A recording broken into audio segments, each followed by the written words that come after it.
Hello दोस्तों।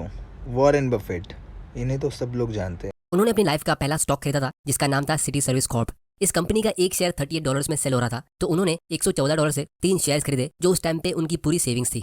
अब उस शेयर्स को बाय करने का उनका रीजन ये था कि वो कंपनी काफी सालों से कंटिन्यूसली प्रॉफिट्स कमा रही थी और डिविडेंड्स भी पे कर रही थी। लेकिन कुछ वजह से वो कंपनी ने पिछले कुछ सालों से डिविडेंड्स पे नहीं किए थे, जिसकी वजह से वो कंपनी के पास ऑलमोस्ट $100 पर शेयर का कैश जमा हो गया था।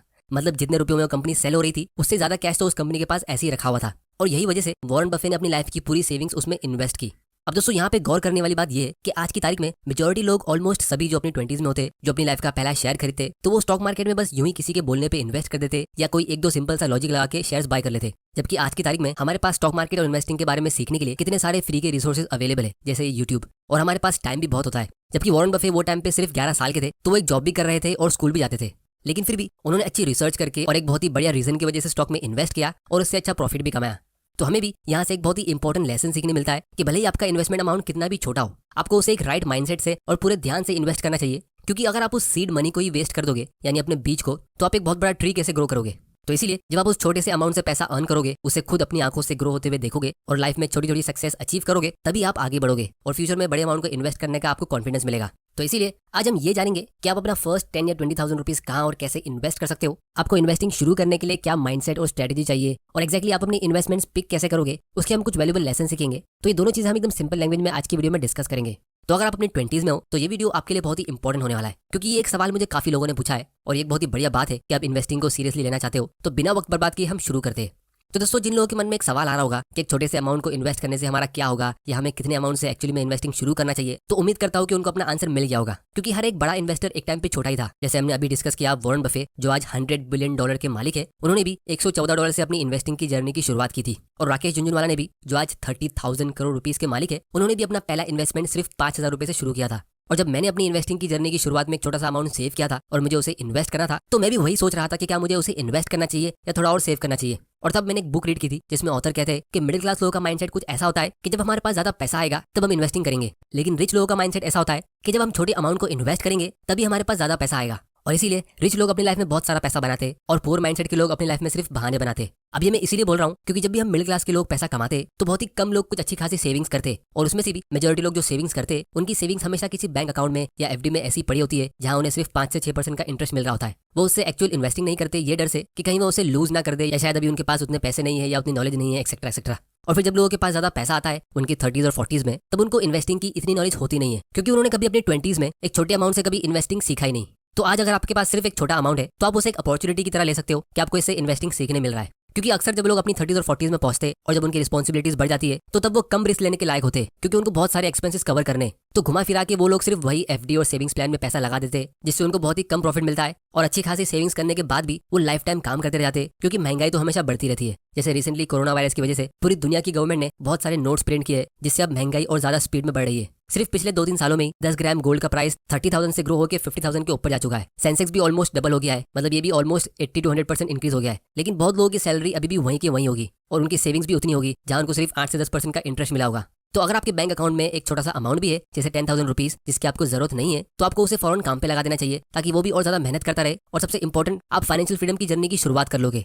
अब दोस्तों, जब आपने ये डिसाइड कर लिया कि आपके पास जो एक्स्ट्रा फंड्स है आप उसे इन्वेस्ट करोगे, तो सवाल ये उठता है कि आप उसको एक्चुअली में इन्वेस्ट करोगे कहाँ। क्योंकि अब हमारे पास इन्वेस्ट करने के लिए बहुत सारे ऑप्शंस हो गए। रियल एस्टेट, गोल्ड और एफडी, ये सब पुराने ऑप्शंस तो थे ही। अब हमारे पास क्रिप्टो करेंसीज भी आ गई है। फिर आपको बहुत सारी कॉम्प्लेक्स स्कीम्स मिलेगी, जैसे यूलिप, ईएलएसएस, बहुत सारे टैक्स सेविंग्स ऑप्शंस जैसे एनपीएफ, पीपीएफ, एक्सेट्रा एक्सेट्रा। और अगर हम स्टॉक मार्केट की बात करें तो इस स्टॉक मार्केट में ही आपको अलग अलग तरह की एडवाइस मिलेगी। कोई आपको कहेगा कि आपको ग्रोथ स्टॉक में इन्वेस्ट करना चाहिए, कोई कहेगा आईपीओज में, कोई कहेगा आपको ब्लू चिप और बड़ी कंपनीज में पैसा इन्वेस्ट करना चाहिए, लेकिन फिर कोई कहेगा अरे ब्लू चिप कंपनीज तो बहुत ज्यादा ओवर वैल्यूड है, तो आप म्यूचुअल फंड में पैसा लगा दो। फिर कुछ लोग कहेंगे कि अरे म्यूचुअल फंड में तो वही बड़ी कंपनीज होती है, तो आखिर हम इन्वेस्ट करें कहाँ। तो दोस्तों, इसका मैं आप लोगों को एक बहुत ही सिंपल आंसर देता हूँ। रियल एस्टेट में आप इन्वेस्ट नहीं कर सकते, क्योंकि उसमें एक बड़ा अमाउंट चाहिए होता है, और लोन लेके प्रॉपर्टी खरीदना मैं किसी को भी रेकमेंड नहीं करता हूँ, क्योंकि उसका एक बहुत ही बड़ा नेगेटिव इफेक्ट होता है जब आप कंपाउंडिंग के खिलाफ जाते हो। इसको हम एक सेपरेट वीडियो में डिटेल में डिस्कस करेंगे। फिर जहां बात आती है गोल्ड की, तो गोल्ड का लॉन्ग टर्म रिटर्न इतना खास नहीं होता है। गोल्ड आपकी वेल्थ को सिर्फ इन्फ्लेशन से बचाता है, उसे ग्रो नहीं करता है।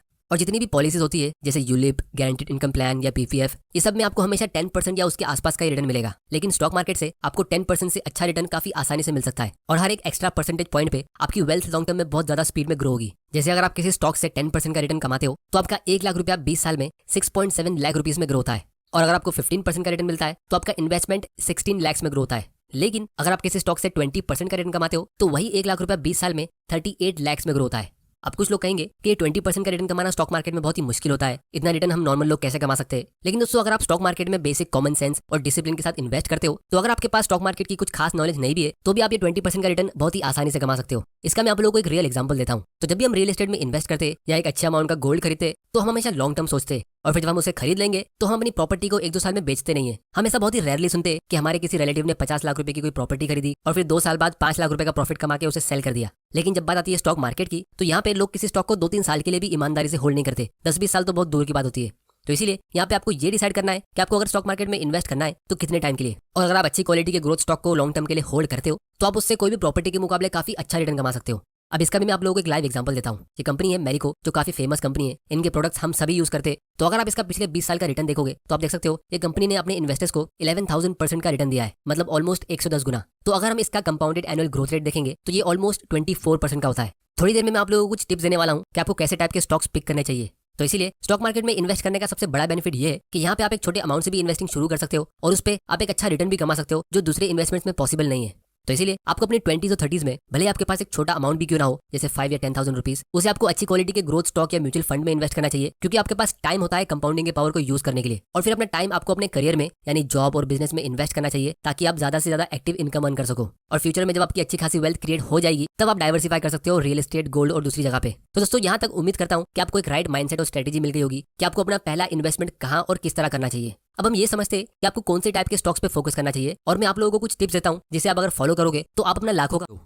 तो अब हम ये समझते हैं कि आपको स्टॉक्स में कैसे इन्वेस्ट करना चाहिए। तो उसके लिए हम टिकर टिप पे आते हैं, जो एक स्टॉक स्क्रीनर है। यहाँ से आपको इंडिया की ऑलमोस्ट सारी स्टॉक्स की डिटेल्स मिल जाएगी एक ही जगह पे। इसकी लिंक नीचे डिस्क्रिप्शन में, आप वहां जाके इसे चेक कर सकते हो। और अगर आपको स्टॉक्स खरीदने के लिए एक इन्वेस्टमेंट अकाउंट ओपन करना है तो उसकी लिंक भी आपको नीचे डिस्क्रिप्शन में मिल जाएगी। तो जब हम इस स्टॉक स्क्रीनर पे आएंगे तो आपको यहाँ पे हजारों स्टॉक्स की लिस्ट मिलेगी। अब इनमें से हम कौन से स्टॉक्स चुने ये पता लगाना बहुत लोगों के लिए मुश्किल होता है। तो इसीलिए हमें ये समझना होगा कि हमें किस टाइप के स्टॉक्स को बिल्कुल अवॉइड करना चाहिए, क्योंकि इसमें से आधे से ज्यादा स्टॉक्स ऐसे हैं जिनकी तरफ आपको देखना भी नहीं चाहिए, क्योंकि उसमें पैसे लूज होने के चांस बहुत ज्यादा होते हैं। जैसे सबसे पहले टाइप के स्टॉक्स है साइक्लिकल स्टॉक्स, यानी ऐसी कंपनीज जिनका परफॉर्मेंस अगर आप एक लॉन्ग टर्म ग्राफ में देखोगे तो वो एक साइकिल की तरह होता है। मतलब जब इकोनॉमी अच्छा करती है तो उनका स्टॉक प्राइस बहुत ऊपर जाता है, लेकिन जब मार्केट कंडीशन खराब होती है तो ये उतना ही नीचे आते हैं। जैसे यहाँ पे रियल एस्टेट सेक्टर हो गया, या इंडस्ट्रियल कंपनीज हो गई, या फिर कंज्यूमर डिस्क्रिशनरी में एयरलाइंस और ऑटोमोबाइल कंपनीज। जैसे एग्जांपल के लिए हम यहाँ पे टाटा मोटर्स को लेते। ये इंडिया की एक बहुत ही फेमस कार मैन्युफैक्चर करने वाली कंपनी है। लेकिन जब लॉकडाउन लगा था तो लोग वो टाइम पे कार्स नहीं खरीद रहे थे, लोग वो टाइम पे बेसिक और खाने पीने की चीजों को खरीद रहे थे। और जिसको उस टाइम पे कार खरीदना भी था तो वो लोग कुछ महीनों के लिए रुक गए होंगे। तो इसीलिए अगर आप सिर्फ इसका शेयर का प्राइस देखोगे तो आपको एक बहुत ही सिंपल सा पैटर्न दिखेगा। जब बुल मार्केट शुरू होने वाला होता है तो उसके पहले ही इनका शेयर प्राइस ऊपर भागने लगता है। और इसीलिए जिन्होंने इसमें पहले इन्वेस्ट किया होता है, यानी मार्केट क्रैश के बीच, तो सिर्फ उन्हीं लोगों को अच्छा प्रॉफिट मिलता है। तो बिगिनर्स को मैं ऐसे स्टॉक्स इसीलिए अवॉइड करने कहता हूँ क्योंकि स्टॉक मार्केट में न्यू इन्वेस्टर्स हमेशा बुल मार्केट के बीच ही एंटर करते। मतलब यहाँ पे जब मार्केट बहुत अच्छा कर रहा होता है, न्यूज में और हर जगह आपको दिखेगा कि देखो लोग स्टॉक मार्केट से कितना प्रॉफिट कमा रहे हैं, ये स्टॉक आज कितना % ऊपर गया, ये वाले स्टॉक ने आज 52 वीक हाई टच किया, एक्सेट्रा एक्सेट्रा। तो बहुत सारे न्यू इन्वेस्टर्स लाखों करोड़ों के नंबर्स में बुल मार्केट के बीच अपने डीमैट अकाउंट्स ओपन करते और फिर बिना कोई ज्यादा रिसर्च किए सिर्फ प्राइस चार्ट को देख के इनमें इन्वेस्ट कर लेते। जैसे अगर हम इसके लास्ट बुल रन की बात करें तो पिछले 1-2 साल में बहुत सारे इंडियंस ने स्टॉक मार्केट में एंट्री की है, लेकिन अब ये स्टॉक ऑलरेडी ऊपर जा चुका है। तो जिन लोगों ने इसमें 2020 के बीच इन्वेस्ट किया था तो सिर्फ वही लोगों को इससे अच्छा प्रॉफिट मिलेगा, जैसे राकेश झुनझुनवाला ने वो टाइम पे इन्वेस्ट किया था। लेकिन अगर आप ये सोचोगे कि सब बड़े इन्वेस्टर्स ने इसमें इन्वेस्ट किया है तो आपको भी करना चाहिए, तो ये एक बहुत बड़ी मिस्टेक होगी। तो कहने का मतलब ये है कि इन स्टॉक्स में आपकी बाइंग और सेलिंग की टाइमिंग बहुत ज्यादा इंपॉर्टेंट होती है, और इस टाइमिंग के खेल में जिस तरह आपको बिहेव करना चाहिए बिगिनर्स हमेशा उसका एग्जैक्ट ऑपोजिट करते हैं और अपने पैसे गंवाते हैं। क्योंकि जब पूरी दुनिया ग्रीडी होती है तो आपको मार्केट क्रैश के बारे में डरना चाहिए, और जब मार्केट क्रैश के बीच पूरी दुनिया डर रही होती है तब आपको ग्रीडी होना रहता है। लेकिन न्यू इन्वेस्टर्स को ये बात जल्दी समझ नहीं आती है। तो इसीलिए अपनी स्टॉक मार्केट की जर्नी में शुरुआत के कुछ सालों तक आप ऐसे स्टॉक्स को अवॉइड करो और पहले मार्केट साइकिल को समझने की कोशिश करो। फिर दूसरे टाइप के स्टॉक है जिनको आपको अवॉइड करना चाहिए, वो है ऐसी कंपनीज जिनमें कोई ग्रोथ का स्कोप होता ही नहीं है, जैसे communication service, advertising, publishing, radio और टीवी चैनल्स। ये सब इंडस्ट्रीज डिक्लाइन हो रही है क्योंकि अब एंटरटेनमेंट को कंज्यूम करने का तरीका हमारा बदल चुका है। या फिर ये एनर्जी सेक्टर की कंपनीज, क्योंकि लोग आजकल ग्रीन एनर्जी पे फोकस कर रहे हैं। तो एग्जांपल के लिए अगर हम ONGC की बात करें तो बहुत लोग ऐसी कंपनीज में डिविडेंड्स के लिए इन्वेस्ट करते हैं या फिर ये अच्छे वैल्यूएशन पे मिलती है इसीलिए इन्वेस्ट करते हैं, लेकिन ये एक वैल्यू स्टॉक नहीं है, ये एक वैल्यू ट्रैप है। ऐसे स्टॉक्स हमेशा चीप वैल्यूएशन पे ही सेल होते रहते हैं और टाइम के साथ ये और ज्यादा सस्ते होते रहेंगे क्योंकि इनका कोई फ्यूचर ही नहीं है। फिर तीसरी टाइप की कंपनीज जिनको आपको अवॉइड करना चाहिए वो है पेनी स्टॉक्स, मतलब जिनके स्टॉक्स एकदम चीप प्राइस पे सेल होते हैं, जैसे 5 या 10 रुपया पर शेयर या फिर उससे भी कम। पेनी स्टॉक्स के ऊपर मैंने एक डिटेल वीडियो ऑलरेडी बनाया है जिसकी लिंक आपको यहाँ और डिस्क्रिप्शन में मिल जाएगी, लेकिन इस वीडियो में मैं ये रिपीट इसीलिए कर रहा हूँ क्योंकि मेजोरिटी बिगिनर्स जिनके पास 5-10 हज़ार रुपये होते तो वो हमेशा किसी पेनी स्टॉक से ही अपनी स्टॉक मार्केट की जर्नी की शुरुआत करते हैं। जैसे एग्जाम्पल के लिए यहाँ पे हम स्टॉक प्राइस पे 1 रुपीज to 10 रुपीज एंटर करते और फिर रैंडमली ये कंपनी पिक कर लेते। तो अगर आप ऐसी कोई कंपनी में 10,000 रुपये इन्वेस्ट करते हो तो आपको इनके 1000 स्टॉक्स मिल जाएंगे, लेकिन अगर आप किसी भी पेनी स्टॉक का लॉन्ग टर्म चार्ट देखोगे तो आपको हमेशा कुछ ऐसा ही दिखेगा, क्योंकि ये ऐसी कंपनीज होती है जो किसी बड़ी प्रॉब्लम में फंसी है, जैसे इनका बिजनेस ही शायद पूरी तरह फेल हो गया है या फिर ये फ्रॉड और बैंक्रप्सी की तरफ जा रही है, तो इनके ग्रोथ के चांसेस बहुत ही कम होते हैं। और अगर हम इनका होल्डिंग पैटर्न देखेंगे कि किस टाइप के लोगों ने इसमें इन्वेस्ट किया है, तो आपको हमेशा सिर्फ प्रमोटर्स और रिटेल इन्वेस्टर्स यानी हम जैसे मिडिल क्लास के लोग ही मिलेंगे। प्रमोटर्स इसीलिए क्योंकि इन्हीं लोगों ने कंपनी को स्टार्ट किया होता है, तो शुरुआत में पूरी कंपनी इन्हीं की होती है, लेकिन बाकी सारे म्यूचुअल फंड मैनेजर्स, FIIs और DIIs पहली फुर्सत में ऐसे स्टॉक्स को सेल कर देते और उनके बदले बिगिनर इन्वेस्टर्स ऐसे शेयर्स को बाय करते लॉटरी टिकट समझ के। और इसीलिए आप लोगों ने हमेशा देखा होगा कि न्यू इन्वेस्टर्स हमेशा पैसा लूज करते, क्योंकि पेनी स्टॉक्स चीप नहीं होते, ये सबसे ज्यादा एक्सपेंसिव होते, क्योंकि ये आपसे आपका पूरा कैपिटल लूज करवा सकते हैं। तो इसीलिए अब हम बात करते हैं कि आपको कौन सी टाइप की कंपनीज में इन्वेस्ट करना चाहिए। तो एज अ बिगिनर आपको ऐसी कंपनीज ढूंढनी चाहिए जो हर साल हर मार्केट कंडीशन में ग्रो होती रहे। इसमें ज्यादातर रिटेल कंपनीज होती है जो बेसिक नेसेसिटीज के आइटम सेल करती है, या फिर FMCG कंपनीज जिसको हम कंज्यूमर स्टेपल्स भी कहते हैं। जैसे यहाँ पे हम रैंडमली एक कंपनी पिक कर लेते, तो यहाँ पे हम डाबर कंपनी की बात करते। अगर हम इसका एक क्विक एनालिसिस करते इसके फाइनेंशियल्स पे क्लिक करके कि इन्होंने पिछले 10 साल में कैसा काम किया है, तो यहाँ पे आप देख सकते हो इनके सेल्स और प्रॉफिट की कंसिस्टेंसी कितनी बढ़िया है। ये हर एक ईयर यानी ईयर ऑन ईयर अच्छा परफॉर्म कर रही है। इसको हम यहाँ पे ग्रोथ व्यू पे क्लिक करके एकदम इजीली देख सकते हैं। ऑलमोस्ट सारे सेक्शंस ग्रीन में, क्योंकि ये कंपनी हर साल कुछ ना कुछ ग्रोथ शो कर रही है कंसिस्टेंसी के साथ। और यही चीज आपको इसके शेयर प्राइस पे भी दिखेगी कि इनका शेयर प्राइस भी कंसिस्टेंटली ग्रो हो रहा है। लेकिन अगर आप कोई दूसरी कंपनी लेते हो, जैसे एक साइक्लिकल स्टॉक यानी इस 4 व्हीलर की कैटेगरी में से मारुति सुजुकी की हम बात करते और इसके फाइनेंशियल स्टेटमेंट को देखते, तो 2013 से लेकर 17 तक सब ग्रीन था, मतलब सेल्स और प्रॉफिट्स बढ़ रहे थे। लेकिन उसके 3-4 साल बाद सब रेड में रहा, और यही चीज आपको इसके शेयर प्राइस पे भी देखने मिलेगी। पिछले 4 साल से इसका शेयर प्राइस ऊपर ही नहीं गया है। तो इसीलिए ऐसे स्टॉक्स में आपको 3 बार राइट होना पड़ता है। सबसे पहले आपको कौन सी कंपनी पिक करनी है, फिर दूसरा कौन से टाइम पे बाय करना है, और तीसरा उसे कब सेल करना है। ये तीनों चीजों में आपको राइट होना ही पड़ेगा, तब जाके आपको प्रॉफिट मिलेगा। और ये चीज बहुत ज्यादा डिफिकल्ट होती है। अगर आप एक बार प्रॉफिट कमा भी लोगे तो शायद आप बार बार प्रॉफिट नहीं कमा पाओगे। इसीलिए लोगों को स्टॉक मार्केट बहुत रिस्की लगता है। तो इसीलिए एज ए बिगनर आप ऐसी कंपनी पिक करो जो कंसिस्टेंटली अपनी वेल्थ को कंपाउंड कर रही है।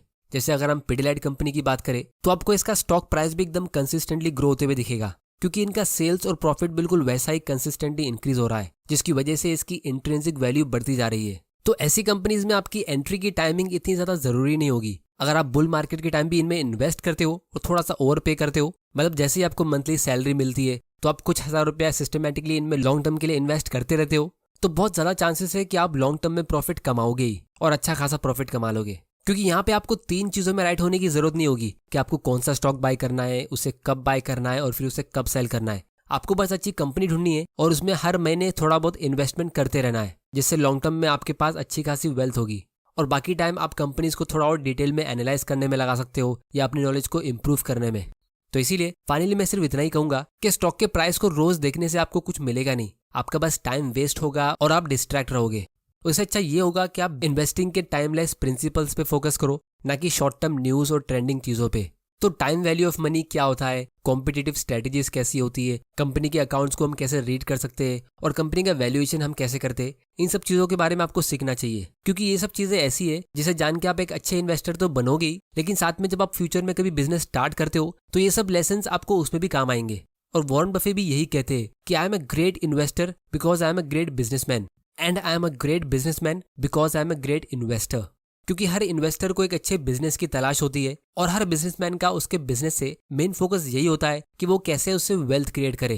क्योंकि सिर्फ अच्छे स्टॉक्स का नाम जान लेना काफी नहीं होता है। बहुत सारे लोगों को अच्छी कंपनीज के नाम ऑलरेडी पता होंगे, बहुत सारी हाई क्वालिटी कंपनीज के गुड्स और सर्विसेज आप ऑलरेडी यूज कर रहे होगे और शायद पिछले 10-20 सालों से यूज कर रहे हो, जितने टाइम में उन कंपनीज ने अपने इन्वेस्टर्स के लिए काफी ज्यादा वेल्थ क्रिएट कर दी है। सबसे इंपॉर्टेंट ये होता है कि आप स्टॉक्स के अप्स एंड डाउन्स में कैसे रिएक्ट करते हो। तो इसीलिए आप अपने इमोशंस को ट्रेन करो और पेशेंस को प्रैक्टिस करो और साथ में आप अपनी खुद की पर्सनल लेवल पे इंट्रिंसिक वैल्यू को ग्रो करो। मतलब अपनी नॉलेज इंक्रीज करते रहो, जिससे आपकी खुद की इनकम भी बढ़ेगी आपकी वेल्थ के साथ। तो उसके लिए इस चैनल को सब्सक्राइब जरूर कर लेना, क्योंकि आपके लिए ऐसे वैल्यूबल और मोटिवेशनल वीडियोस में लाता रहूंगा। और बेल आइकन को प्रेस कर देना ताकि आपसे कोई ऐसे वीडियोस मिस ना हो जाए। तो दोस्तों आज की वीडियो में इतना ही। उम्मीद करता हूँ कि